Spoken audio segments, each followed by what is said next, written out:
Graça e paz da parte de Jesus Cristo, nosso Senhor e Salvador, que nos abençoa com todo tipo e toda sorte de bênçãos, conforme Ele mesmo prometeu.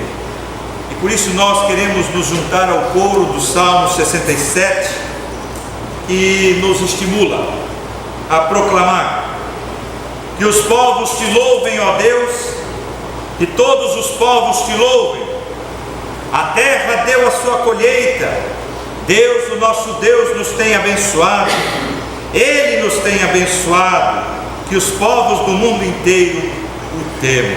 Salmo 67, versículos 5, 6 e 7. Amém. Irmãos, no início desta semana, pelo menos para mim, chegou no início desta semana, noticiou-se que uma ação foi movida na justiça para retirar das cédulas em dinheiro a expressão "Deus seja louvado". Eu acho que vocês tomaram conhecimento desta notícia. E a alegação é que a expressão privilegia a religião de uns em detrimento de outras num estado laico. Confesso que não entendi nada, pois a palavra Deus não especifica uma religião. Ela se alastra por todas as religiões que de alguma forma denominam seu superior. E no Brasil, mais de 90% dos seus habitantes declaram-se crentes ou crédulos em alguma entidade superior. E o número de ateus é mínimo diante da massa crédula. E por isso é que eu declaro que eu não entendi nada. Aonde se quer chegar com isso? O que se pretende com essa ação que parece pequena? Talvez se devesse pedir para tirar o nome "Deus seja louvado" do dinheiro, porque boa parte do dinheiro brasileiro está misturado com a sujeira da corrupção. Aí sim eu acharia justificável retirar o nome "Deus" desse dinheiro que está envolvido em pequenos roubos, em grandes roubos, em pequenos desvios, em grandes desvios, em pequenas afanações e em grandes afanações, fora a corrupção que já está desavergonhadamente sendo praticada no nosso país. E isso chateia o Senhor, ver o nome dele envolvido numa situação de emporcalhamento de uma sociedade. Aí eu acho mais justificável, de repente, propor: tire Deus dessa sujeira. Mas eu vim aqui para propor que não se deva tirar e nem retirar a expressão "Deus seja louvado" do dinheiro brasileiro. Eu proponho isso porque acho que algo estranho está acontecendo nos corredores da justiça brasileira e nos corredores do Congresso Nacional. Alguns projetos que parecem bobos estão se encaminhando pelos corredores do Brasil e nós estamos desconfiados de que alguma coisa muito estranha está sendo proposta. Dizem que a maioria do povo brasileiro é a favor do aborto. Cadê a pesquisa? Tempos atrás tentaram empurrar nas escolas um tal de um kit gay, dizendo que a maioria quer pensar sobre isso. E aí me preocupa muitas vezes essas coisas que são propostas a despeito de maiorias, minorias, de grupos, de estatísticas. Aonde se está querendo chegar com certas propostas em nosso país? Deus seja louvado tem que ser tirado por quê? Por que Deus não pode mais aparecer nas paredes de nossas repartições, nos nossos papéis, nas nossas literaturas? Estão querendo colocar um Estado ateu no Brasil? É isso? Mas eu quero informar que essa ideia já enguiçou, já deu problema. E eu quero chamar a atenção para você para que pense sobre o que está sendo proposto, muitas vezes com a aparência de ser legal, de ser interessante, porque está se tentando implantar um Estado ateu e riscar do mapa a ideia de Deus e riscar do mapa a religiosidade humana. Religião deve estar confinada aos templos e não pode passar do portão para a rua. Pensa sobre isso. Pensa sobre isso. Religião tem que estar confinada aos templos e não pode passar da porta da igreja para a rua. Não pode nem aparecer. E isso é a implantação de um Estado ateu. Isso é tentar riscar do coração a religiosidade humana. E isso é muito sério, e isso é muito grave. E às vezes nós cristãos, sem perceber os intuitos e as coisas que estão por trás, nós embarcamos achando que é legal, é mesmo, tem que retirar Deus seja louvado do papel. Somos todos religiosos. Em casa, no trabalho, na escola, na rua, no ônibus, no shopping, em todo lugar o ser humano está banhado pela sua religiosidade. E nós somos pautados por decisões éticas e morais vindas do divino, seja divino pela revelação das Escrituras, seja divino pela revelação natural do ser humano que não teve acesso à religião.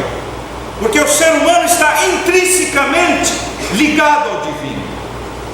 E essa é uma ligação eterna. Essa é uma ligação que veio e ela pauta a nossa existência. Até o índio e o aborígene, ele é religioso. E isso é fundamental. E por isso, eu peço a você que sempre pense muito bem, quando questões éticas aparecem na opinião pública, e você estude muito bem, para que nós possamos garantir ao ser humano o direito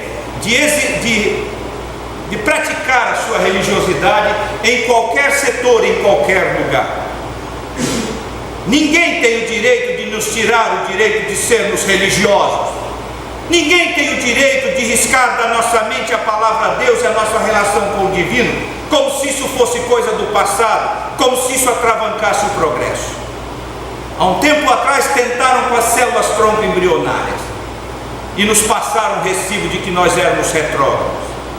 E assim vão acabando, tentando destruir do ser humano a sua transcendência religiosa e transformando ele num elemento de consumo, num elemento secular, num elemento materialista. Sim, meus irmãos, eu acho que não deve ser retirada a expressão Deus seja louvado do dinheiro brasileiro. Eu acho que essa expressão ela deve ser mantida porque ela sugere para o ser humano um elemento vital para o seu equilíbrio existencial, que é o elemento da gratidão.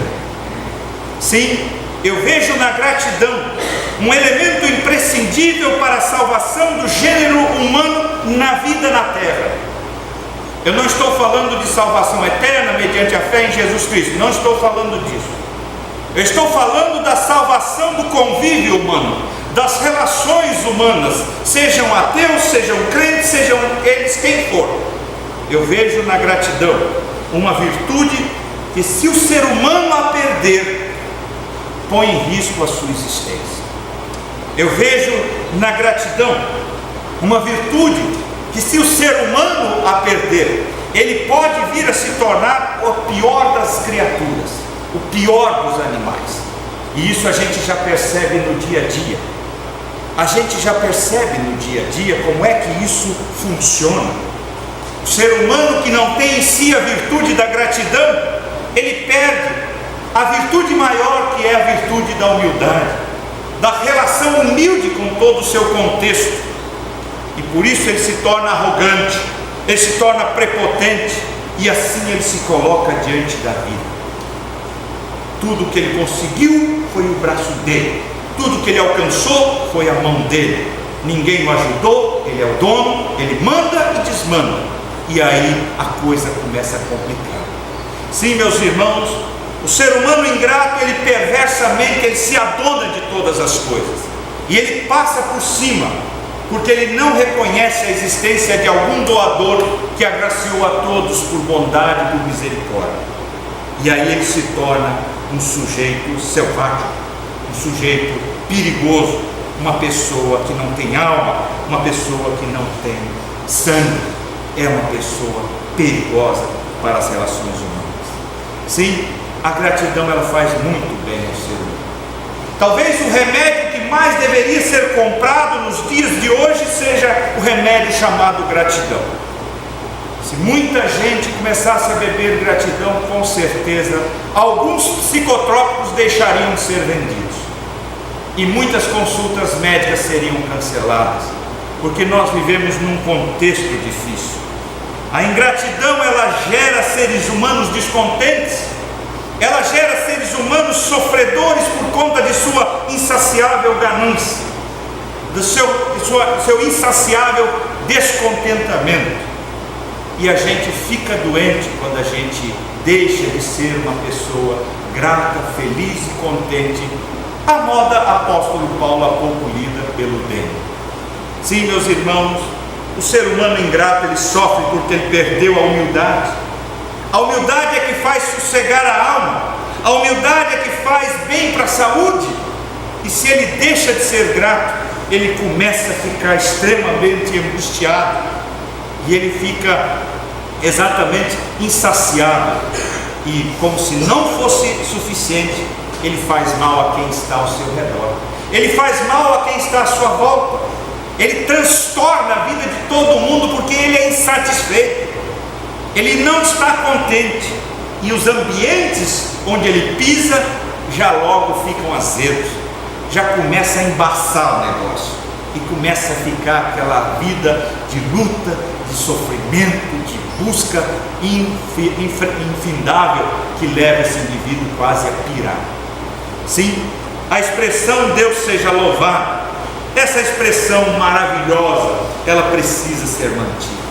Ela precisa ser mantida porque é uma oportunidade para nós como povo brasileiro de crescermos, de galgarmos mais um patamar na qualidade da nossa existência social.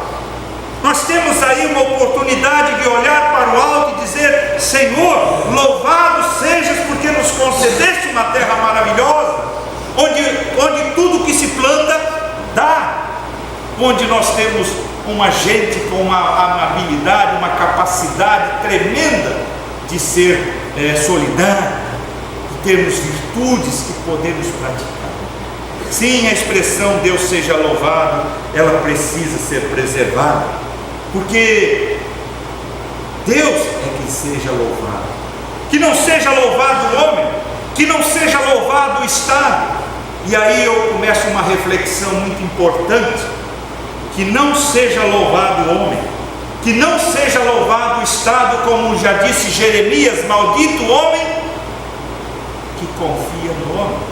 E aí nós vivemos um tempo muito perigoso, um tempo muito oportuno, quando o humanismo começa a tomar conta demais das mentes, até das pessoas mais simples de nossa sociedade. Há um limite para o humanismo, há um limite para as ciências humanas, e esse limite tem que ser respeitado, ele não deve extrapolar. Nós precisamos fazer uma reflexão importante sobre isso, porque não são poucas as pessoas que têm sido levadas a pensar muitas vezes assim: se é possível fazer isso ou aquilo, qual é o problema em fazer? Que se faça.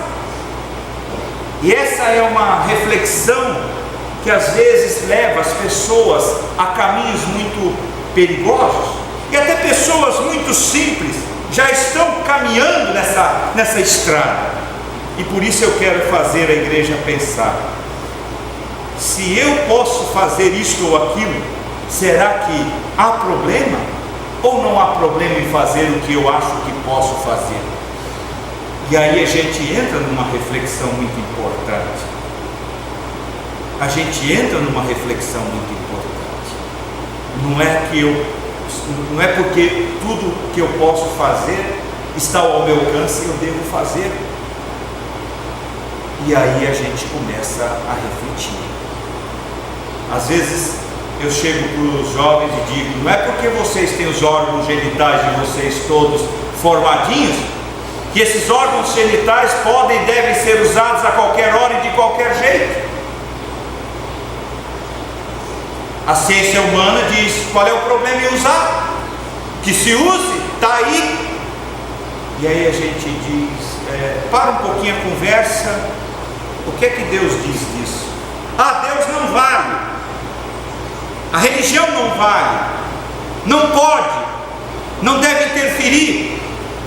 Muito bem, então que se faça aquilo que se acha que deva fazer, e depois administre-se as consequências, como nós estamos hoje, no mundo de hoje, correndo atrás do prejuízo, porque achamos que tudo aquilo que a gente pode fazer e dá para fazer, a gente tem que fazer.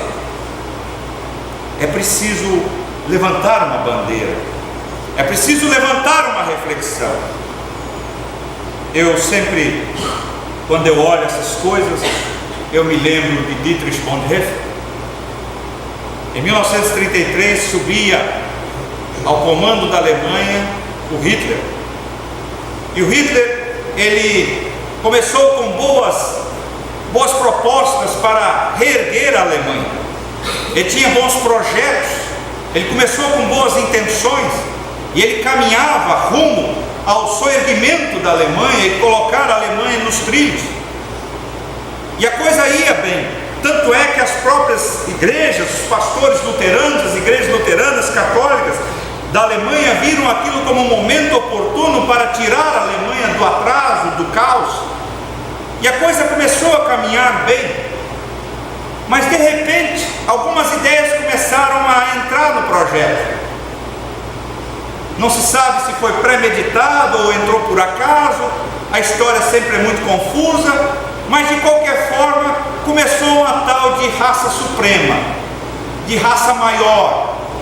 E aí alguns projetos começaram a entrar na pauta do projeto alemão, e alguns começaram a enxergar que havia um desvio de rota no meio do caminho, e começaram a dizer: olha, a gente tem alguma coisa errada aí, tem alguma coisa que não está batendo, e esse projeto, se for colocado em prática, ele vai contra a vontade do Senhor, e nós precisamos rever essa pauta.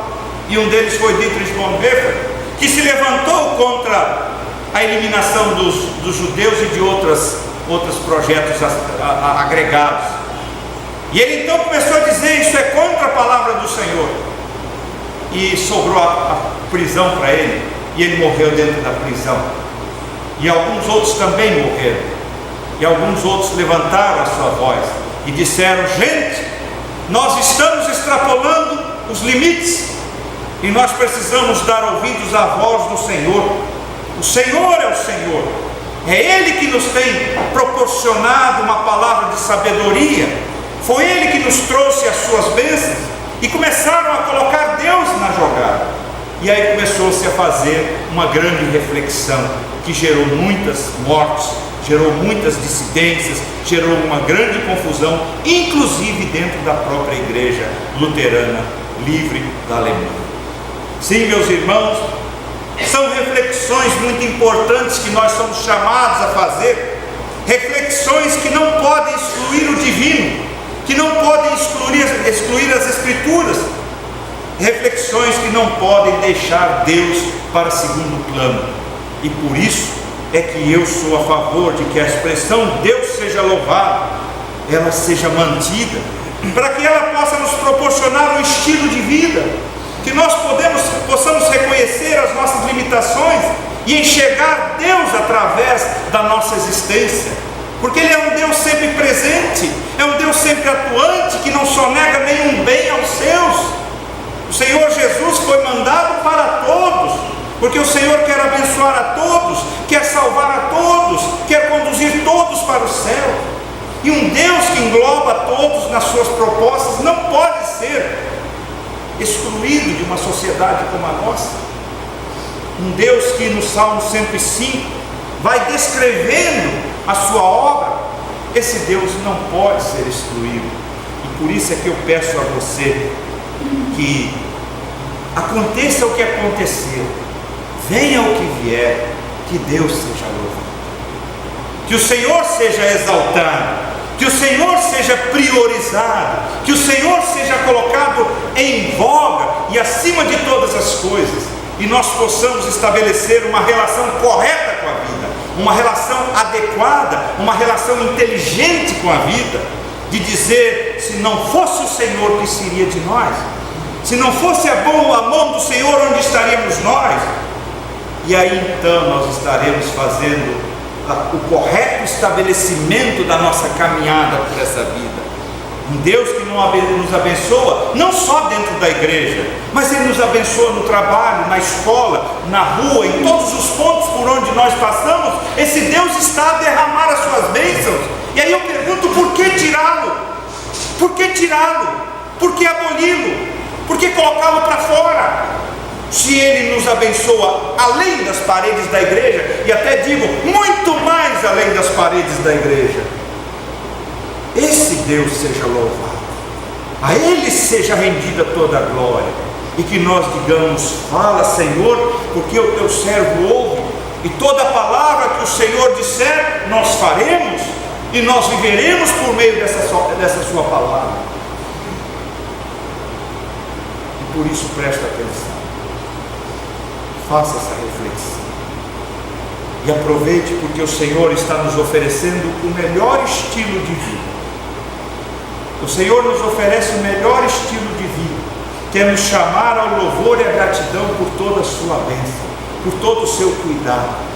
Nós hoje, que somos uma geração que vive buscando estilo de vida, está todo mundo buscando estilo de vida. E qual é o estilo de vida supremo? É esse que o apóstolo Paulo desenhou para a gente, o estilo de vida da gratidão. Feliz é aquele que diz: Deus seja louvado. Feliz é aquele que escreve: Deus seja louvado. Feliz é aquele que canta: Deus seja louvado. Porque essa expressão vai afetar a sua própria alma, vai afetar a sua mente, vai afetar todo o seu psicológico, e vai fazer de você uma pessoa extremamente feliz e abençoada. E aí eu peço a você, quando você pegar uma nota de real brasileira, abra ela e leia, porque ali está escrito: Deus seja louvado. E quando você terminar de ler, você diga: amém. Que assim seja por toda a eternidade. Amém.